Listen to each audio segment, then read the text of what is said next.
And one of Coast to Coast's favorite guests, Dr. Bruce Goldberg, with us. We will talk about hypnotherapy, out-of-body, reincarnation, and so much more in just a moment on Coast to Coast AM. Dr. Bruce Goldberg, of course, conducts hypnotherapy practice in Los Angeles, specializing in reincarnation, time travel, soul healing.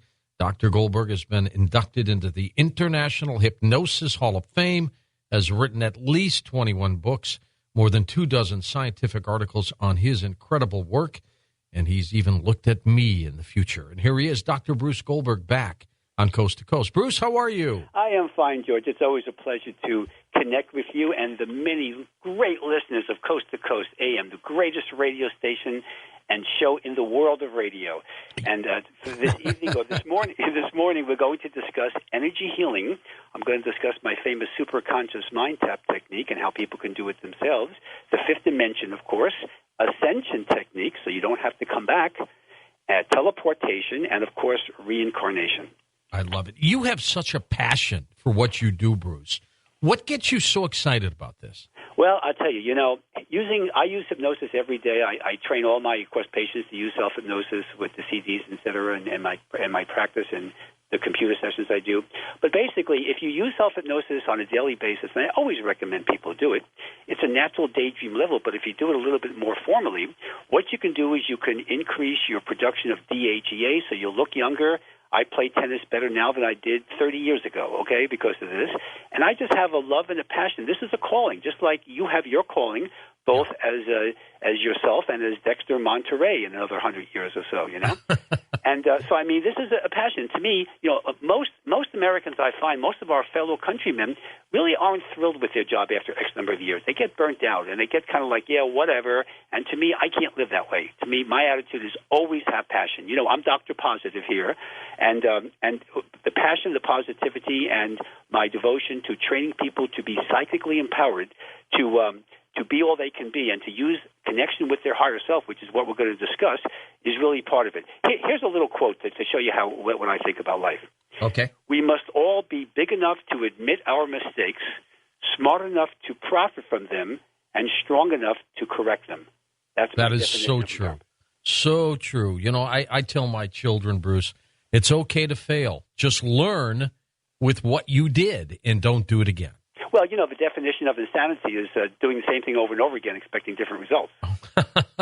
So true. Now, tell me about this superconscious mind tap technique. What is this? This is a technique I developed way back in 1977, and this is a way of, think of your soul, the subconscious mind is the clinical term. We call it the soul in the more lay of theological literature. And the soul is really electromagnetic radiation, just like your radio signal or a TV signal, and it's harmless radiation. In addition to having, but of course it's all compromised. Nobody's perfect. We just had Easter here, but nobody walks on my water, my pool, my backyard, including me. But we also have a higher self, or it's called the superconscious mind. The superconscious was named by Plato 2,300 years ago. And the superconscious is the perfect part of your soul's energy. It comes or emanates from the God energy complex. So what my technique is very simple. It's really a shamanic technique that I kind of westernized many years ago, is to introduce the patient's subconscious to the superconscious during a hypnotic level. So you might think of me as the social director on the karmic cruise ship, as I like to think of myself here. Wow. And what happens when you do that? This is what we're dealing with. The subconscious mind now is compromised energy will now be exposed to its perfect counterpart, and it will then raise its own energy level, just like an immune system, like an energy immune system. So now it will be immune to issues it was previously vulnerable to. Because the healing energies originate at a spiritual level, they can work on any facet of a person's being. So you can overcome habits, phobias, meet a soulmate, overcome procrastination, just take charge of your life, become more positive, more spiritual, etc. Of course, the patient must be motivated and willing to experience the soul healing. Each one of us has free will to accept or reject any healing technique. The higher self, of course, directs the union of the patient's healing by way of energy. It's perfect energy, of course. And when I deal with illness, I look upon this as illness is not seen as a problem to be fought against. It's a condition of simply imbalance of energies. The purpose of illness is to bring something to our attention, and the higher self can actually, if you work with it, can balance it out and eliminate whatever the issue is. Soul healing cooperates with the body's own healing forces rather than overriding them like drugs try to do. They drive the disease process internally using soul healing, which is non-drug. No drugs whatsoever are ever prescribed by me here. You're actually solving it by removing the cause of the issue. And soul healing is completely natural. Every one of us has the ability to draw upon our own higher self and do this. Now, when people do this, what happens? What are they like? Well, what's an example of characteristics of people who go through soul healing?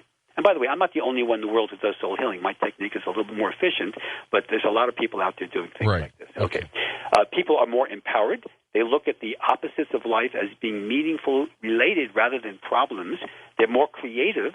They demonstrate a higher level of intense thoughts and feelings. They enjoy life a lot more. They have a lower fear of death, lower fear of fears in general, less susceptibility to fears. The out-of-body experience mechanism, which is part of this process, is critical to the reincarnation and ascension. So it's all part of the process of how we perfect our soul's energy. When you measure people like on the electroencephalograph, these patients will exhibit a greater synchronization between their left and right brain. And this has two side effects. One, it causes people to have a greater sex life. And secondly, it increases their brain power. So if you don't like those two characteristics, then don't do this, okay? Now, what's interesting about electroencephalographs with people who go through actual out-of-body experience understand the concept that all dreams are out-of-body experience, and that has been demonstrated by UCLA Dream Laboratory and others around the world. During an out-of-body experience, the skin may appear very dry and warm to the touch. The brain waves, the EEG as we call it, the electroencephalograph, tend to exhibit a narrow frequency band and produce a visible distortion of the body along with deep sleep and physical relaxation. So these are all positive things. When you go to sleep at night, you're actually in the REM cycle, the dream levels, for 3 hours a night. The problem is people don't know what they're doing. They tend to think about negative things before going to bed, so they go to the lower astral plane. Which is the worst thing to do, isn't it? Right. What you want to do a half an hour before going to bed, I always, with my patients, I give them CDs to play. They could read poetry. They can relax. Don't watch the 11 o'clock news if that's when you go to bed. Don't do that at that time. Do it early in the evening if you want. You want to last half an hour, think positive thoughts, just relax, chill out, do something you enjoy. No arguments with your wife or husband or whatever. Don't do any of that stuff. Do that early in the day if you're going to do that. Half an hour before going to bed is critical. When you do that, you're going to leave through either the 4th, 5th, 6th, or 7th chakra, preferably the crown chakra, the top of the head, the 7th, and the only place you can go is the upper astral plane if you do that. If you think of negative thoughts and do all the things I'm telling you not to do, you're going to leave through most likely the 3rd chakra, which is the belly button or the solar plexus area. And the only place you can go to is the lower astral plane, where you're going to meet all kinds of negative entities, Darth Vader and, all these weird, strange things, gargoyles and pixies and trolls and all the things you don't want to deal with. And they're going to harass you for 3 hours, and that's not a good concept. And that's why people wake up more neurotic than when they went to bed at night because they spend their time on the lower astral, and you don't want to do that. Is that also, Bruce, why some people wake up and they're exhausted? Right. They're kind of burnt out because they've been literally chased for 3 hours. Now, when I wake up in the morning, and patients I train to do this, I am a ball of energy. Well, you've seen me. You see me in the studio and, television and radio, right? I just have tons of energy, and I'm not superhuman. Anyone can do what I'm doing here. But when you have the upper astral plane experience, you're going to access your higher self. You're going to wake up recharged. I was on a media tour promoting a couple of my books several years ago, and I had literally 48 hours with no sleep. And I was doing workshops. I was on TV and radio. I was on overnight radio in New York, and all kinds of stuff. I went to Denver and New York for the 2 workshops, and et cetera, and I went to a major book convention meeting for the INATS meeting for the New Age bookstore people. And at the same time, I was using my superconscious mind tap rather than sleep because I didn't have time for the sleep. I take red-eye flights when I fly to the East Coast. And I had no problems. Everything went well, and by the time I finally got my 8 hours of sleep or 7 hours of sleep, I felt like Rip Van Winkle because I wasn't used to sleep for 2 days. But anyone can do this. I don't recommend that particular paradigm, but I do recommend anyone doing this. So that's the superconscious mind tap. It's a great technique. My website, of course, has 5 different exercises so people can see what these are, including out-of-body experience, fifth-dimensional travel techniques that we'll discuss as we go through the night, too. And so this is the superconscious mind tap. And remember, the key issue here is out-of-body experiences in the 5th dimension, because this leads us to the next phase here, which is what I call the conscious dying training. And if your listeners have their computer around, there's a figure, the first figure or to the left of the figure of the little ET is the actual a diagram showing what I call a COBE, which is a conscious out-of-body experience. This is a technique which is really an ascension technique, and I'm going to show you what this means. When people go through their life, if you look at the chart, you see the birth, and then it's got consciousness, which is your daily life, and then there's the death, okay, crossing into spirit or clinical death. Now, there are three kinds of out-of-body experiences depicted on this diagram. One that we're all familiar with, of course, is the near-death experience. I don't recommend that as a trial period. You don't want to clinically die for 3 or 4 minutes. Plus, don't flatline yourself, folks. It's not a good idea, okay? Near-death experience, you are actually clinically dead for a few minutes, and you are revived and this and that. But that leads to a negative situation called unconscious dying, as you can see by the chart, because you're not exposed to your higher self.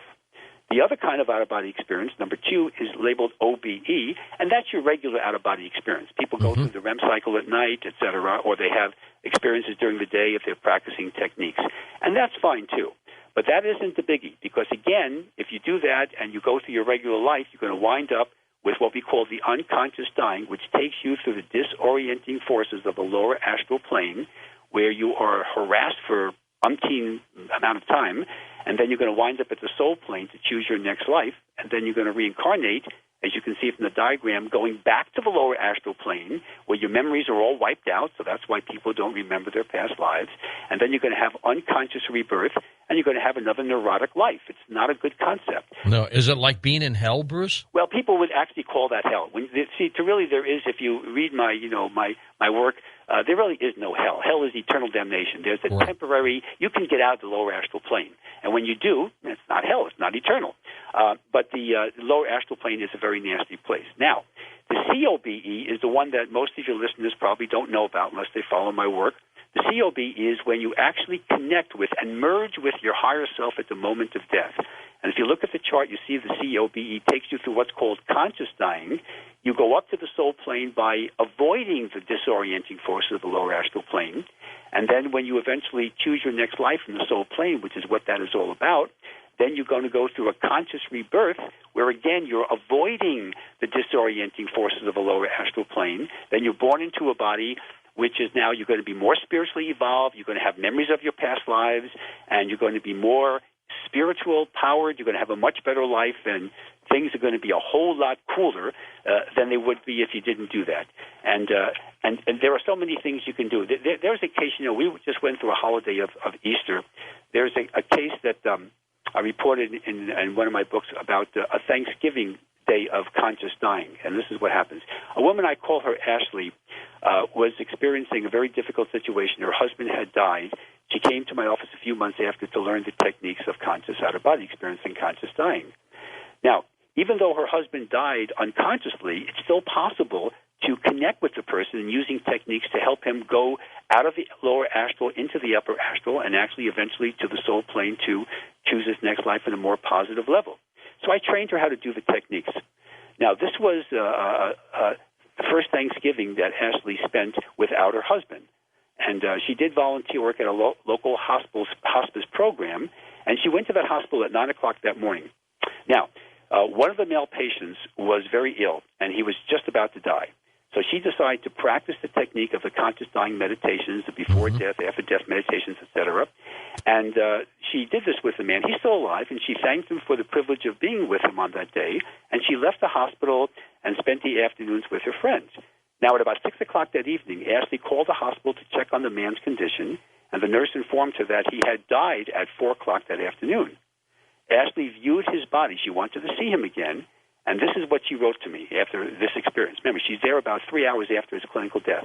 Right. This is what she says. I quote, "When I got there, he definitely looked at peace, but there was something else I sensed about him. I held my hands above his body and felt the most incredible, pulsating energy radiating from him.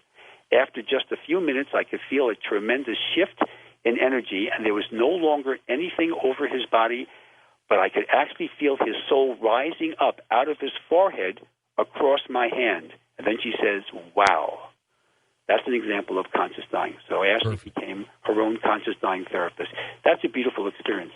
And obviously she helped his soul on the other side, as well as her husband, and as well as her own growth, because she obviously grew as a result of this. So This is an example of what we call conscious dying, and the COB, it's called the COBE, the conscious out-of-body experience. Can you ever be in a situation, Bruce, where you've left your body and can't get back in it?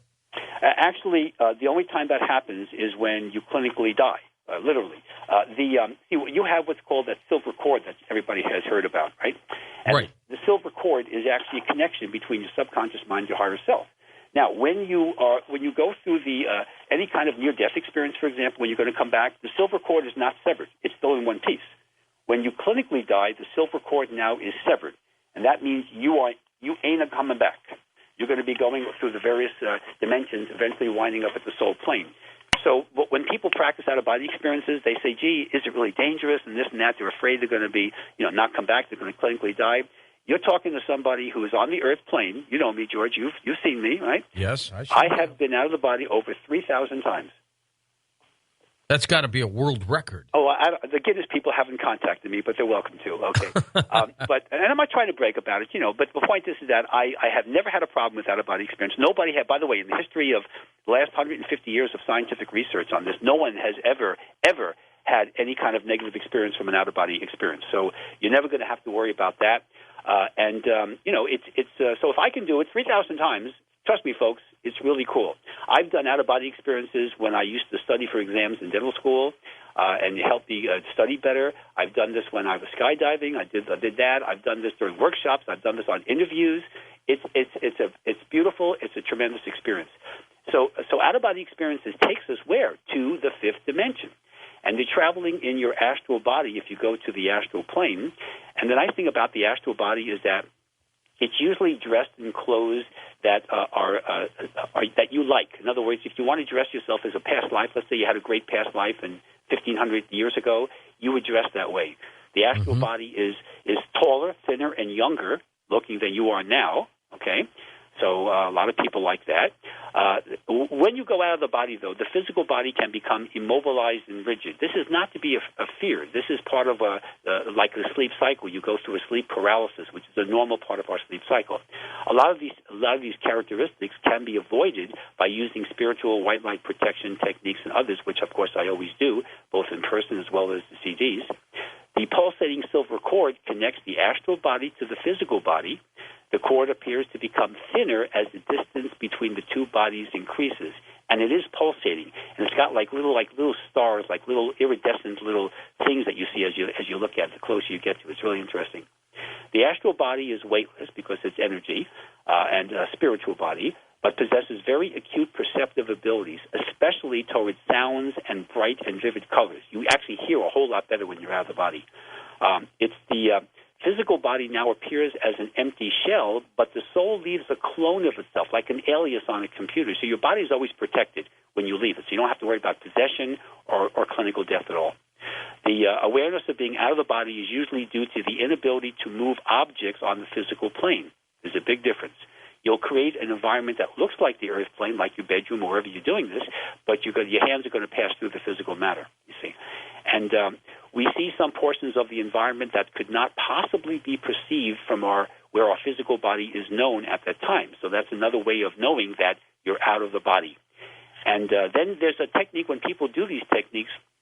They say, gee, no, doctor, I experienced all that, but the problem was I wasn't at the ceiling of my room. I was in my body. And there's a technique I labeled called IBEs years ago, and IBE stands for in-the-body experience. You have all the characteristics of an out-of-body experience because you're really technically not functioning from the earth plane. But you don't leave. But you stay within the parameter of the physical body. But now you're using your astral senses. So now you can use your astral eyes, see into the fifth dimension, which you can't do with your physical eyes. Your astral ears can hear things from the fifth dimension. You can observe parallel universes as well as all the other dimensions that are out there. So it's a really cool experience. And it will eventually lead to a full-blown out-of-body experience once you remove the fear of leaving the body and just practice a few techniques.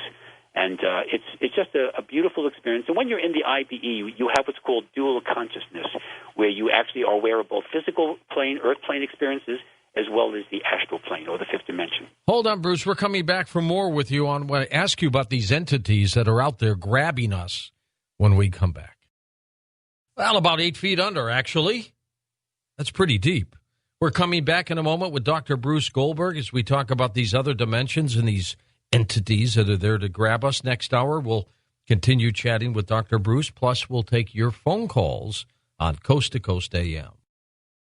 Bruce, before we get into some of these other entities and these dimensions, what's new with you? What's new with the website and some of your I work? want to since we talk about reincarnation tonight, I want to reincarnate my offer from last time, the book Exploring the Fifth Dimension. If your listeners order it from my website, they will get a free CD called the Fifth Dimensional Travel to guide them out of the body. It's a very, very successful technique, and it's been used by thousands of people. Now, to get the free CD, you have to order the book. If they just want to try an out-of-body experience without buying a book, and they don't have a computer, folks, if you have a computer, the exercises are on the site. But if you don't have a computer and you want a written exercise of the fifth dimensional travel, just call my 1-800-KARMA-4U, which is 1-800-527-6248, and I will send you the written exercise. And the first 200 callers will get a free Access the Akashic Record exercise, along with the packet, which will describe all the books and CDs. And as you know, December 21st is coming up, George, and you know what that means? It's Mayan calendar day, Bruce. It's going to be in studio with you and Tom and Lex and Pizza and, and holding the hands of the universe to show people that nothing is going to happen. It's going to be just like the Y2K became Y2OK. It's going to be no problem, so I'm looking forward very much to it. You don't think when the clock strikes midnight we'll hear on the air, and that'll be it for us? Huh? No, I think that somehow this is going to be the sun will rise the following day, and it will be fine. But it'll be a pleasure to be in the studio because we'll get a lot of calls and a lot of activity, and you'll be surprised. There'll be a lot of people panicking at first, really worried because they're going to be there's so much junk going on, and then they're going to hear us. And they're going to hear yours truly, and I'm going to still be on the Earth plane on December 22nd, and people will be getting ready for Christmas time just like do every year, and everything will be fine as the winter solstice makes its appearance. So I'm looking forward to that. The other thing I want to point out is that, so you asked me about that. On the website, by the way, people who want computer sessions, Skype sessions, I do that, of course. That's on the website. There's also a depiction of time travel, tracks of a time traveler that we've discussed so many times is on there. There's many articles. There's 5 different exercises, including the fifth dimensional travel and psychic protection from negativity, and teleportation is on there too, as well as a bunch of videos. There are 13 different videos of people going through experiences, including Jerry Springer's past life and a few others going into past and future lives. So the website's chock full of a lot of good stuff, and obviously email address and all the contact information is on there. So I appreciate you allowing me to let your audience get a little absolutely of that. What I want to discuss now is that the second figure that's on the site, on your site, is this is an example, speaking of the fifth dimension and ETs now, because we're going to deal with that a little bit. How can somebody, a woman, a young girl, a lot of these are teenagers, how does a young girl, let's say in New York City, living in an apartment on the 80th floor, right, in Manhattan, how is she abducted? Where's the craft? Don't you think that the fire department, the police, the FBI, the Homeland Security, everybody's going to be there it's going to be like a bad movie, right? Well, this is what can happen. The entities, in this case I'm showing grays like the Zeta Reticuli, they can actually enter into a tear in the fabric of space-time, fifth-dimensional mentality, call them gatekeepers, if you will, and they can actually enter into the room, as you can see on the depiction of the drawing there, and they can actually come through the fifth dimension, abduct the girl, take her into that fifth dimension, wormhole, tear in the fifth dimension, whatever you want to call it, take them to their craft or underground installation. Now we have, a military and government conspiracy aspect, which, as you know, all about that, and then return her later on when they've done their experiments, sperm and egg samples, or whatever they're doing, and that's how a person can be abducted without having to have a craft hovering over the building. And this is called a fifth dimensional abduction rather than your traditional regular Earth plane 3-dimensional abduction. So that's how it works. I mean, this is not fun. Remember what I said last time. When the abductions occur, Wednesday is the most common day, 11 p.m. is the most common period of time, and July is the most common month for abductions. Why?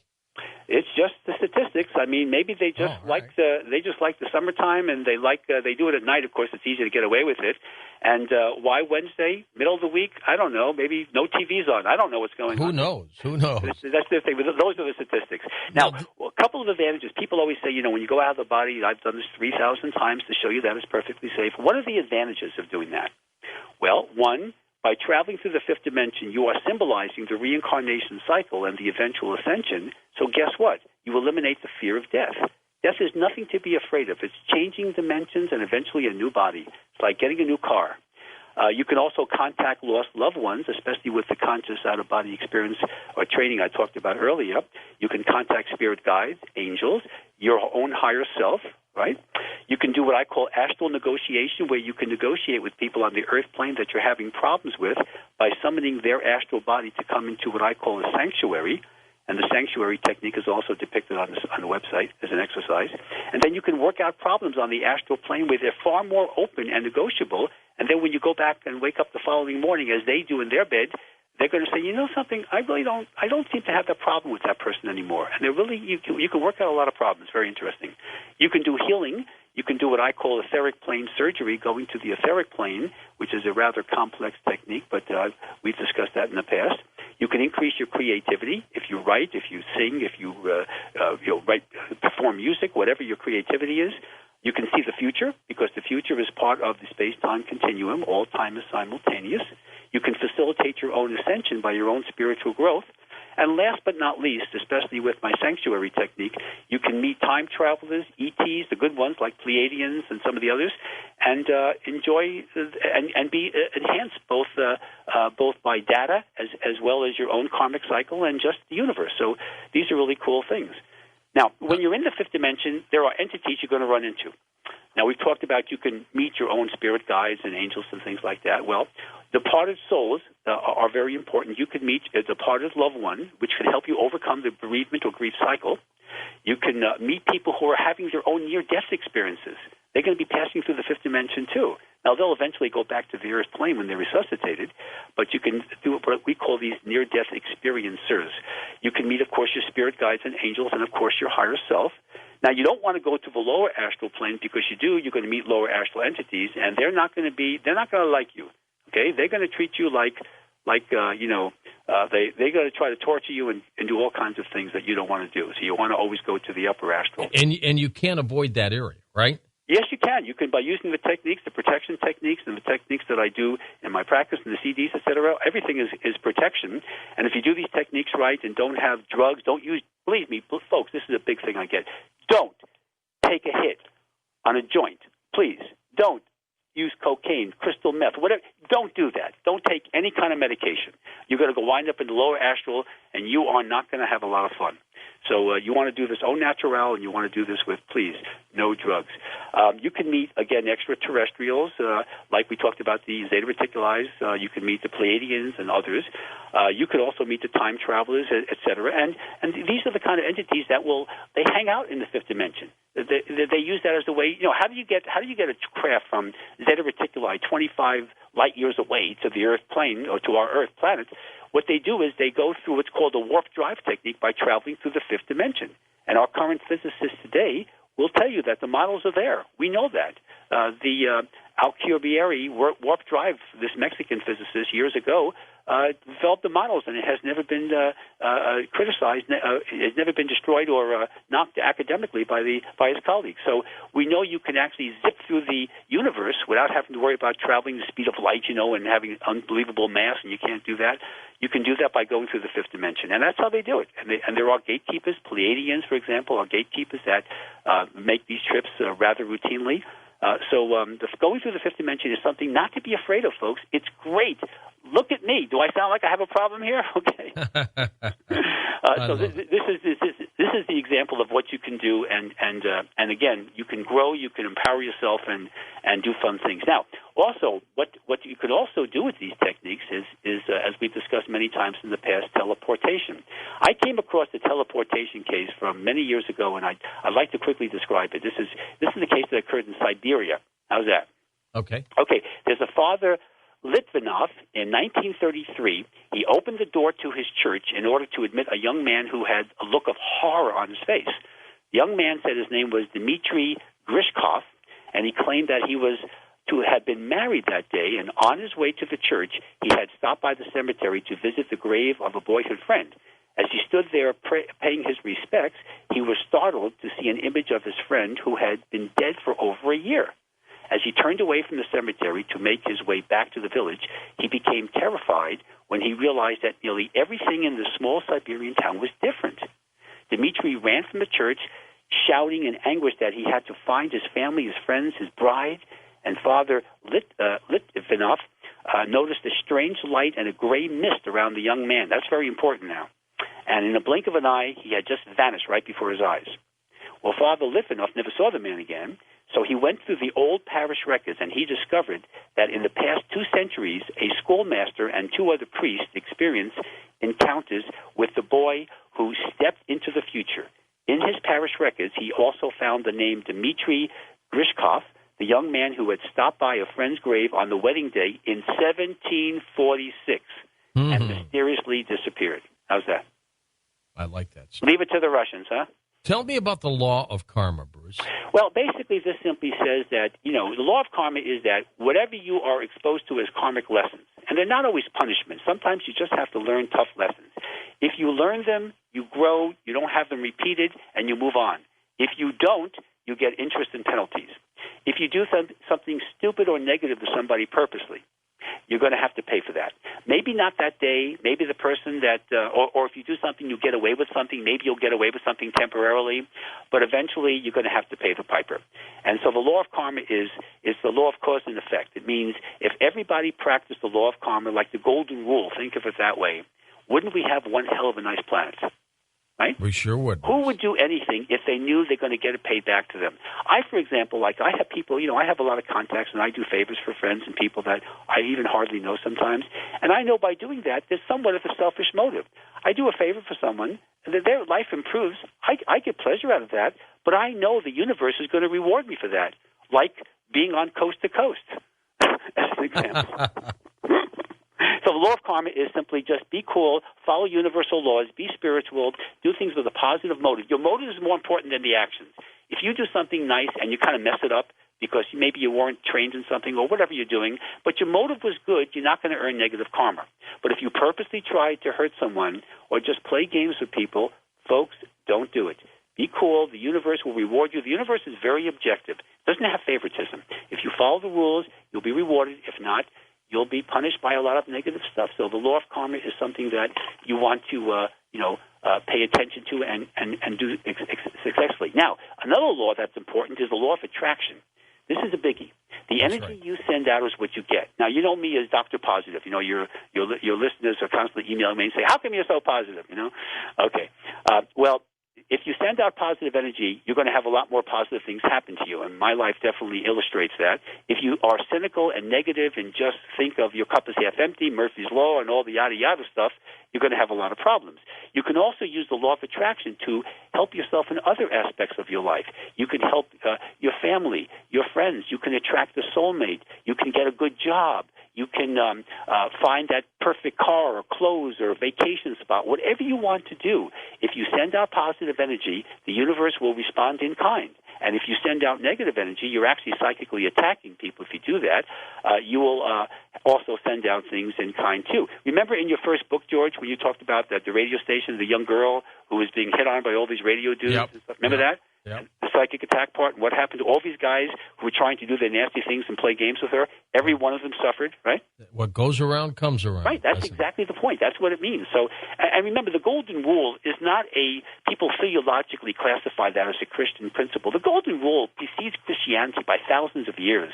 It's in the Vedas and Indian literature, the Puranas and the Bhagavad Gita. It's all over the place. It's simply the universe way of saying, look, we're going to help you guys out, because you guys need a little bit of help. Just do these things and you'll benefit. And that's what it's all about. So, the law of karma, the law of attraction, there are many other universal laws which, the Exploring the Fifth Dimension book and my other books will also depict those in detail so people can read them and see how to apply those. It's kind of fun. And in reincarnation, another nice thing about this, one of the fun things about this, is the documented cases.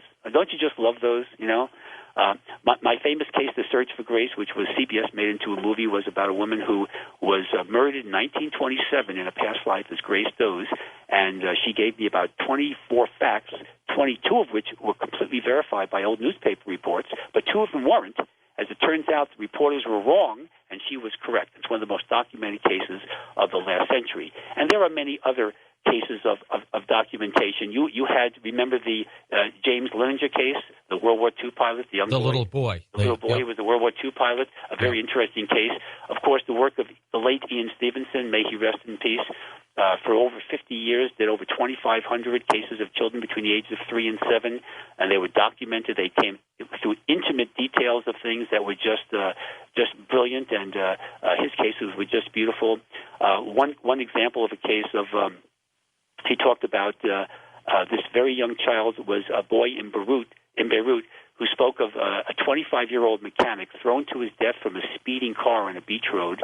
And according to multiple witnesses, the boy provided the name of the driver, the location of the crash, the names of the mechanic's sisters and parents and cousins, and people who he went hunting with, all of which turned out to match the life of the man who had died several years before the boy was even born, and who had no apparent connection with the boy's family. This was a very poor family. They didn't do much traveling. What's interesting is that, let's say a person gets stabbed to death by the right side of their body, okay, like where your appendix is. Right. Well, it's not uncommon. It's infrequent, but it's not impossible for the person to be reborn in a new body, remember, you're not genetically related. Most lives are completely different genetics, so you don't stay in your family very often. That's extremely rare. And when the boy is born, let's say it's a boy, he's going to have a birthmark that's going to symbolize the exact same place where he was stabbed in that past life. That's pretty dramatic. The late Ian Stevenson's more recent books, the latter books of his life, the last few books he wrote, talked about birthmarks and all kinds of things that occurred because of the actual physical manifestation of the death of the previous life.